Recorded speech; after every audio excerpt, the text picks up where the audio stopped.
He's been special, he's been happy, often charismatic and certainly a success. That was then. This season, the curled lip, the frown. Jose Mourinho, even when Manchester United were winning at the campaign's start, had the look of a man possessed by angry spirits. Something seemed wrong with the Portuguese, and it was all too soon reflected on the pitch. 30 seconds! Welcome back! There was not a flicker of emotion. This season there rarely has been. The player who let Mourinho down more than any other last season has polished his team off. Does Mourinho as well, caves in around him. Chelsea celebrate wildly.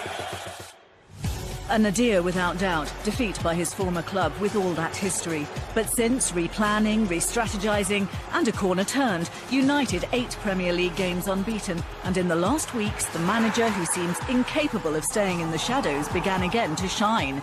His team living up to the hype. Ruthless red efficiency. 3 wins in a week for Manchester United. Expectations high, results up and down, and we are in a position that is not the position where we want to be. But in terms of passion for my work, passion for my new club, feeling really happy here. If Mourinho has allure, what about Zlatan Ibrahimovic? A huge presence, reminiscent maybe of another Old Trafford legend, Eric Cantona. And his 7 goals in this unbeaten run suggest United are as reliant on him as they were once on the Frenchman. That was no problem for me. I'm really pleased with him. His record is good, he can improve. With no penalties, which is amazing too, because normally the other guys that are top scorers around the world, they score a lot of penalties. He had 1 penalty in 17 Premier League matches, so I couldn't be happy with him. Less happy memories for the returning David Moyes, fired before the end of the 2013-14 season. But his 50% win ratio was higher than Mourinho's current record of 47%. A different challenge at Sunderland. He'll be motivated by the Black Cats' need for points, not his own desire to prove one. I was definitely unfairly treated. And I think you need to look and say that over the piece, you know, other managers have come and gone, and it's been difficult for them as well. I actually think whoever followed Sir Alex Ferguson, I think it would have been the same.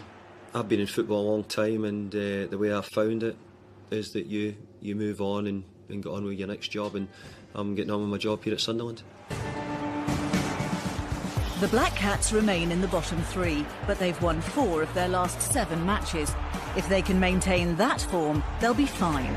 But the only goal scorers for Sunderland so far this season are Victor Anichebe, Patrick van Aanholt and Jermaine Defoe, who, worryingly for fans, has been linked with a January move to West Ham.